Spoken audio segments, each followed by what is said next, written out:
Namaste. Brand management has three main parts: brand creation, brand maintenance, and brand equity measurement. In our last episode, we have discussed brand creation. Today, we will discuss brand maintenance, which is the phase after the brand is created. And to discuss this subject, we have with us management consultant Mr. Himanshu Vaidya. Namaste, sir. Namaste. Can we start with what is brand maintenance? Once you create a brand, the brand does not survive on its own. Just as you are doing something to keep the brand strong, the competitors also are doing something to weaken your brand or make their brand stronger in competition. So when we create a brand, our brand is not the only brand in the market. Our brand that we have created is competing with many other brands. And therefore, there is what is called an action in the category. Every brand is trying to strengthen itself and weaken others.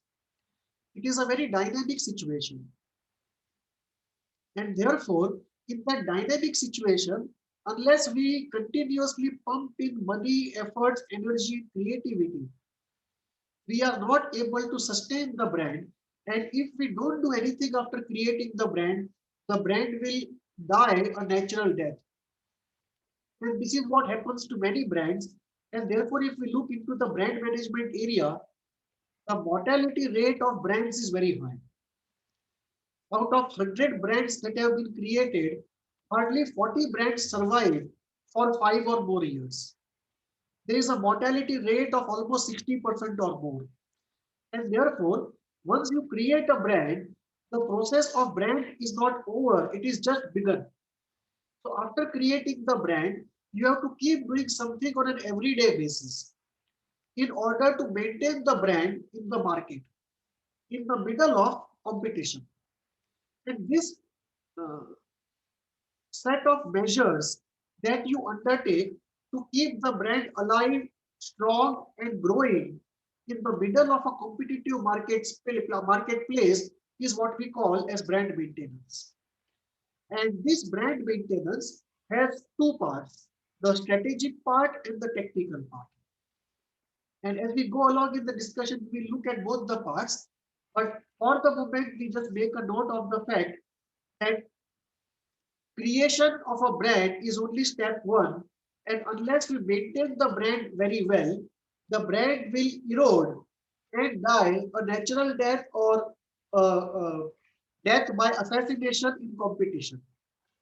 But the brand will not survive and grow unless we do maintenance in a very good way. And therefore, brand maintenance is very, very important part of the whole brand management process. Right. So, does brand maintenance involve strategic decisions or tactical decisions? Both Okay. brand maintenance involves strategic decisions also and technical decisions also. In fact, it involves all the three: operational decisions, technical decisions, and strategic decisions. Operational decisions you have to take campaign after campaign. And usually, if you believe that one campaign is of 3 months, then every 3 months you are making operational decisions. Operational decisions can pertain to, say, for example, a change of the model, but still you are using the same kind of model. So you replace one macho model by another macho model, but still there is some sort of change. Then you have uh, something which is called uh, tactical decisions, where you do something once in 2 to 3 years. So tactical decisions are slightly bigger than operational decisions, and they involve larger amounts of money, risk, energy, and time. And they are used for some specific purposes. And these technical decisions are taken once in 2 to 3 years. And then we have even larger decisions called the strategic decisions, which are taken once in 5 to 7 years. And these decisions involve very large sums of money, risk, time, and effort. And strategic decisions often can be make or break decisions for the brand.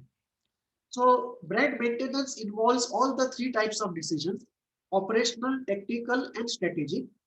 We can take up today for discussion further the tactical and strategic decisions.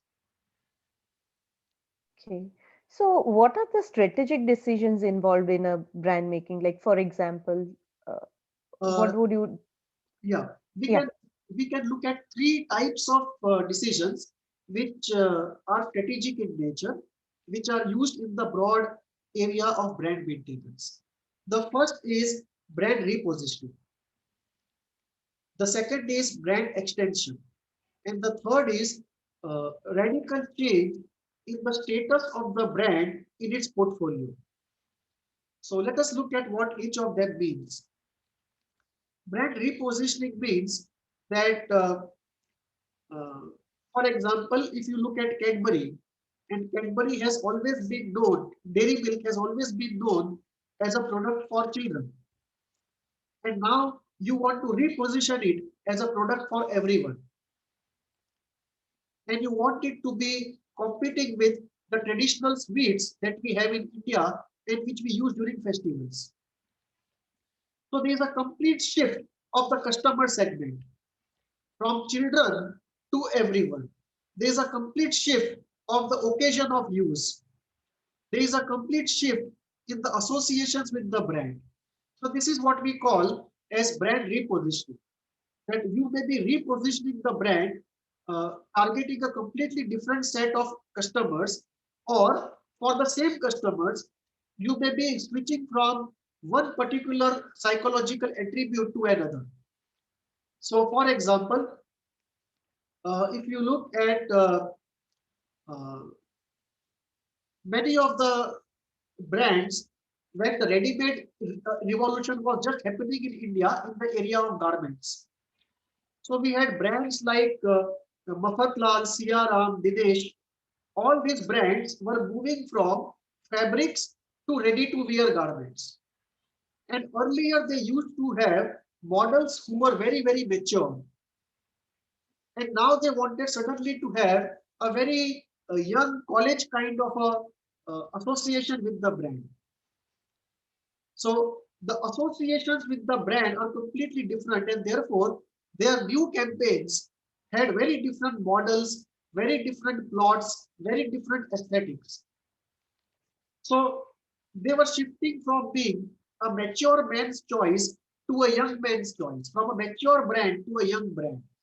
And this is a classic example of brand repositioning, where you reposition the brand by changing the customer segment or by changing associations with the brand or both.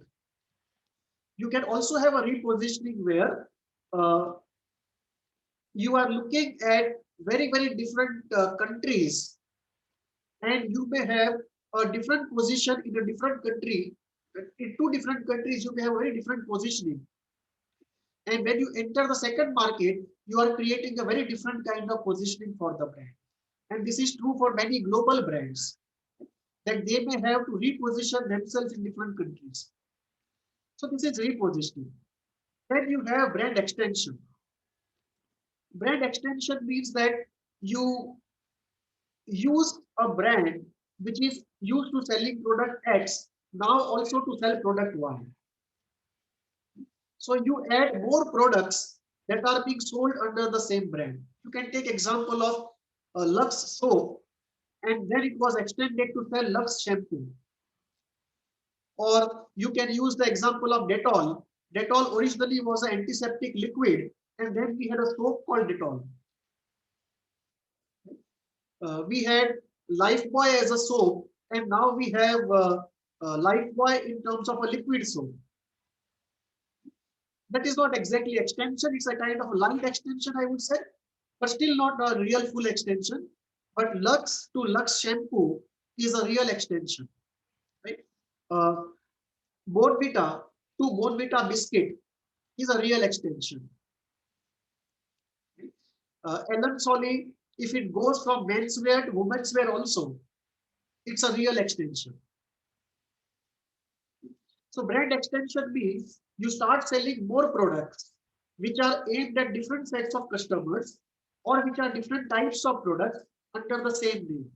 So that is brand extension. And the third is relative significance of the brand in its portfolio. Let us say you have 5 brands in your company's portfolio, and uh, brand number 4, you are allocating only 5% of your budget, and suddenly you feel that it has lot of potential.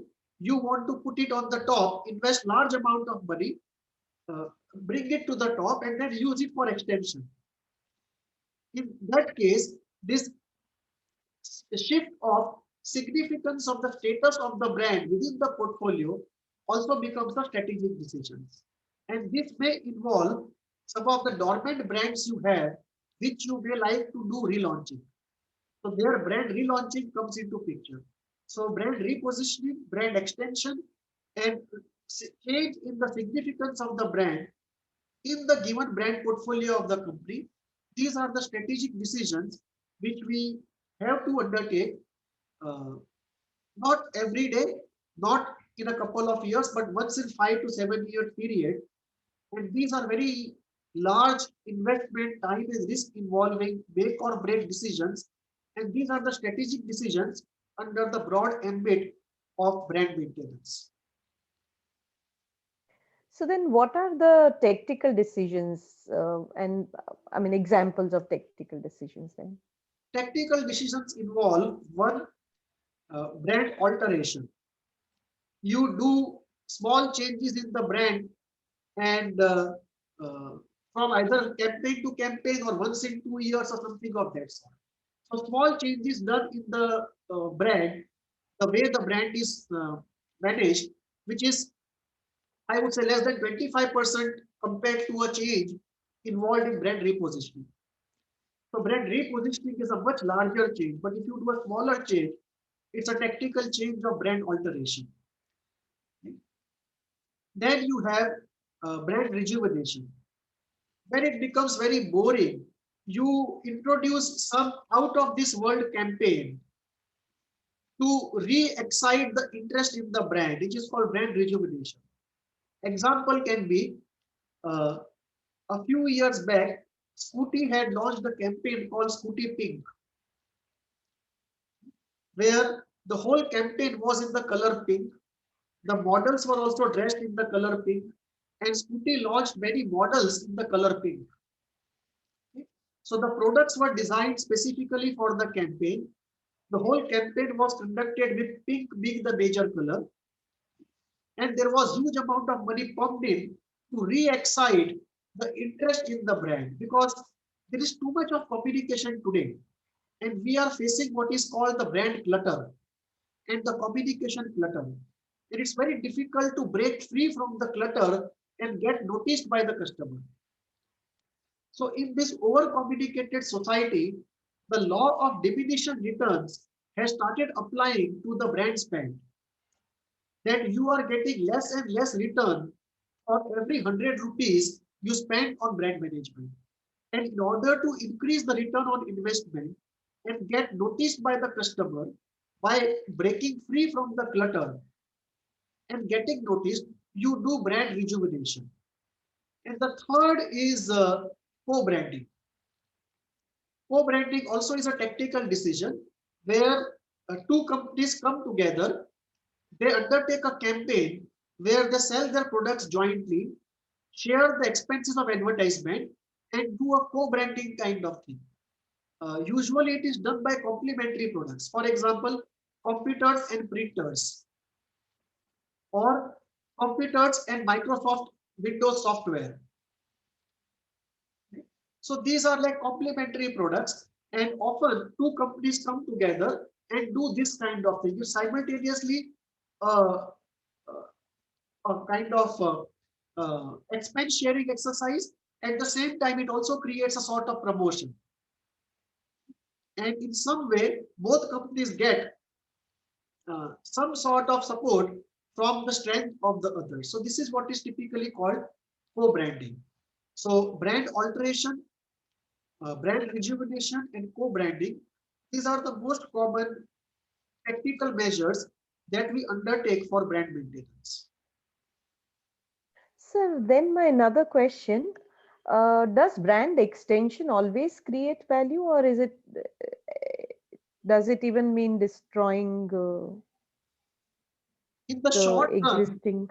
yeah, in the Yeah. short run, usually it appears as though it is creating value because you are selling more products under the same name, and therefore, usually in the short run, it appears as though it is creating value. But in the long run, we don't do. So it is difficult to say in the short run. So the first point we note with regard to brand extension is this, that to know the success or failure of it, we should measure it after 2 to 3 years. Minimum 3 years, I should say. We should not take a quick assessment. Only after 3 years we know whether brand extension has added value or destroyed value. In a majority of cases, it has been seen that brand extension has destroyed more value than created value. However, in certain cases, when it was done rightly, it has actually created value. So we get cases of both value creation and value destruction. But in terms of statistics, it has destroyed value in more cases than created value. And this brings us to the fact that the the arena of brand management is not a free for all. You Hmm. cannot extend any Right. brand anywhere and expect it to Right. succeed. And this brings us to Yes. a more difficult question. What are the guidelines that can guide us whether to undertake a brand extension or not? And this we can take up in details later, or maybe when we discuss in details brand extension. But just to give a few examples, you cannot sell a lipstick under the name of Harley Davidson. So Harley Davidson is known as a very manly, very macho, very rough and tough product. The associations with that brand are of an off-roader, a macho person, a man, a very masculine product. You can't sell lipstick under the same brand name. So take similar example of Pulsar. Pulsar as an automobile brand is known as a very masculine, young and robust brand. You cannot use Pulsar to sell baby soaps like Johnson and Johnson. You can't compete with Johnson and Johnson with a Pulsar baby soap. Similarly, you can take example of recruitment site monster.com. Right? It's a very popular recruitment site, job site, monster.com. Now you cannot have this brand name in the pharmaceutical or hospital sector. You cannot create a hospital by the name Monster, or you cannot create a blood pressure tablet called monster.com. The patient will die before the medicine does its work. So uh, these are some of the cases where obviously the brand cannot be extended. So when we talk of brand extension, it is not a free for all that you can extend any brand to anywhere.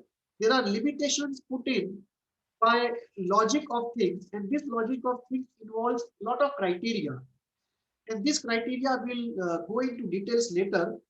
But for those who are interested, there is a very good model for guiding brand extensions, and that has a 14-point guideline, which we can use to apply into any context and find out whether we can extend the brand A from sector X to sector Y and sell this kind of products. So brand extension is not a free for all. In few cases, it has added value. In most cases, it has destroyed value. If done well, following the right principles of brand extension, then it is a good measure. Otherwise, it's a very risky measure. The unfortunate part is most brand managers use this tool to show their good performance in the short run. So when a new brand manager comes in or a new brand VP comes in, the easiest thing for them to do to show their good performance is to extend the brand and generate more value.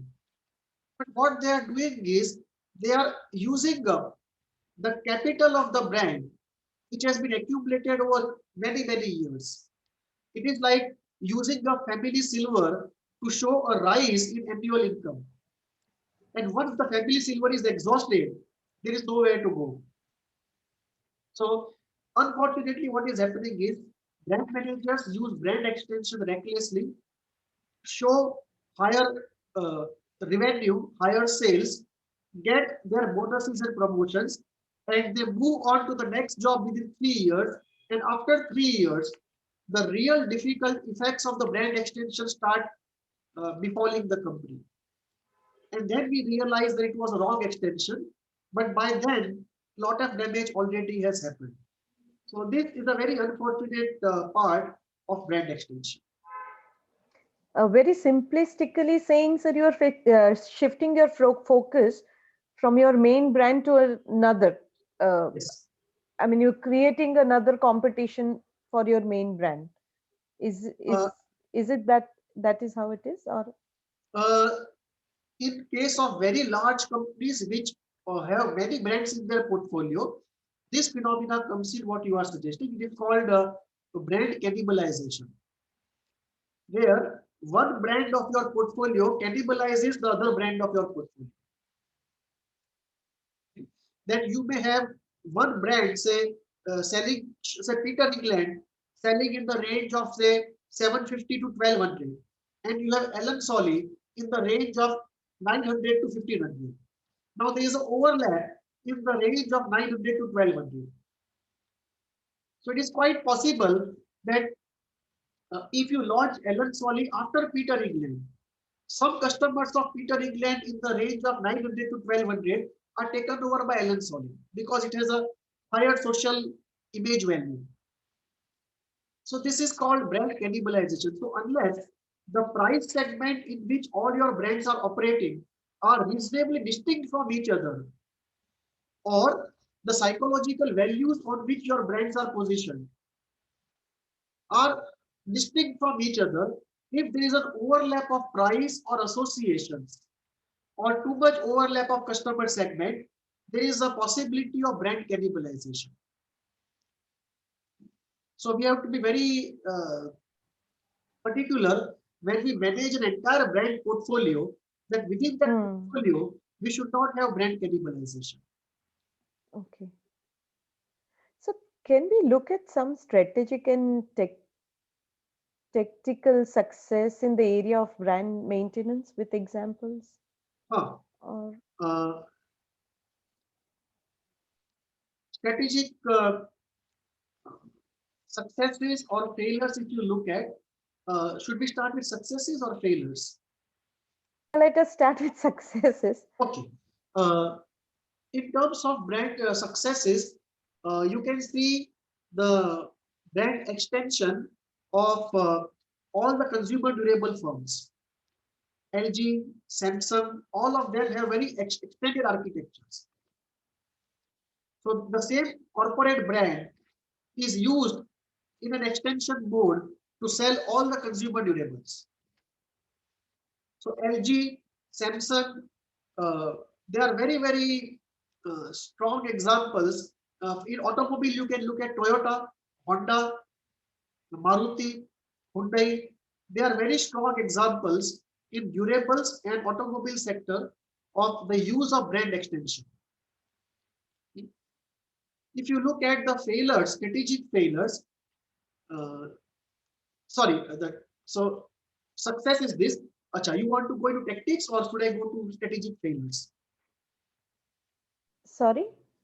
Uh, should we look at strategic success and strategic failure together, or how is it? No, first, maybe together is also fine. I Okay. mean, whatever is comes. Okay. So Yeah. strategic success, you can look into consumer durables and automobiles. In consumer durables, you can look at LG, Samsung, and in automobiles, you can look at Toyota, Hyundai, Honda. When we look at strategic failures, you can look at a very famous case of Coke. That Coke was used, that Coke, I should not say Coke, it was a failure more of repositioning rather than extension. But let me say, uh, uh, the extension of Pepsi, the attempt to create some food products based on Pepsi, that did not work out as it was believed to be. So they Leher Pepsi, something of that they wanted to create and extend the brand, but it did not work out very well. I would not call it a complete failure, but a partial failure. In case of other strategic difficulties, we can look at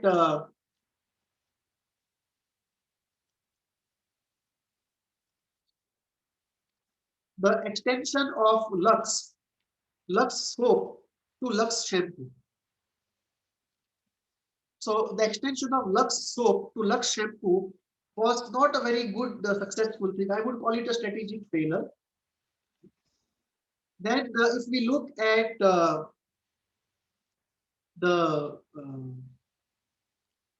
the case of extending the brand Suzuki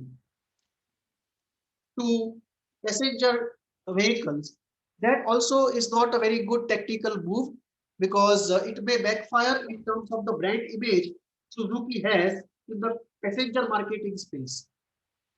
But at present, we see that extension, which time will tell us will work out or not. But in my opinion, it's not very good extension of using the same brand Suzuki in the passenger space and the cargo space.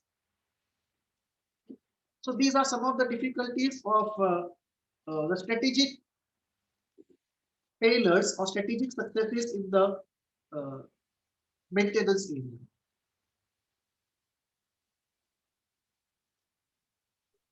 And so the 14 points that you mentioned, do you think we should cover it now or later? We can cover it when we discuss in detail the brand extension, but some Okay. of the points I can just mention. For Hmm. example, the point of uh, brand essence, brand personality, brand identity, the consumer market, the price bracket where the brand is positioned. All these are very, very important elements to be considered in brand extension.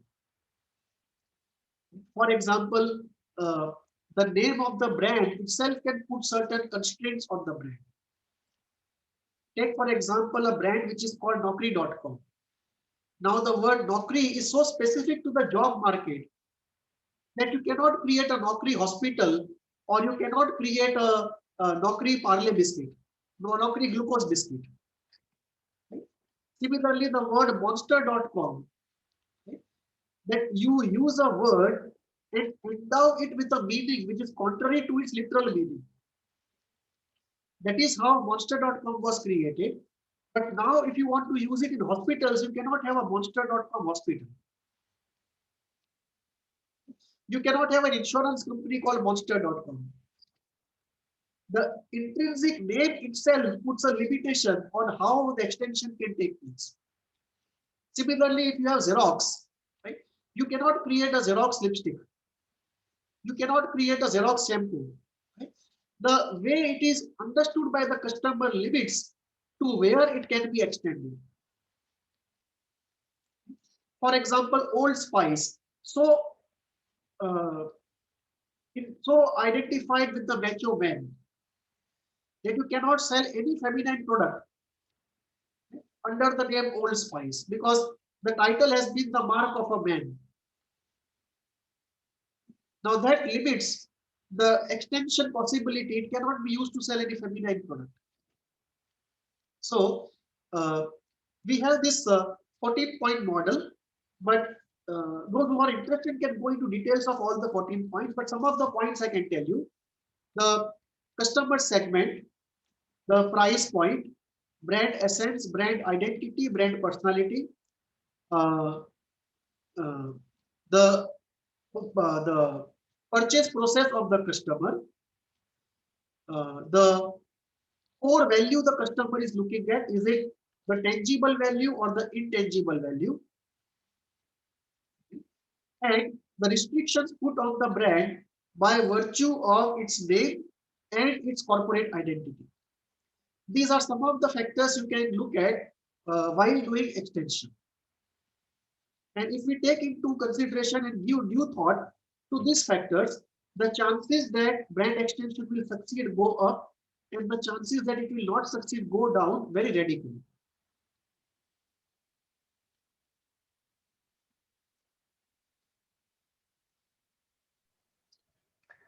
So, well, today in our series of brand maintenance, we have discussed and understood how do we manage the brand on a everyday basis post the brand creation. In our coming episode, we will discuss about brand anatomy and brand and identity.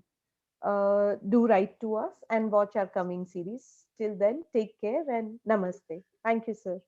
Namaste.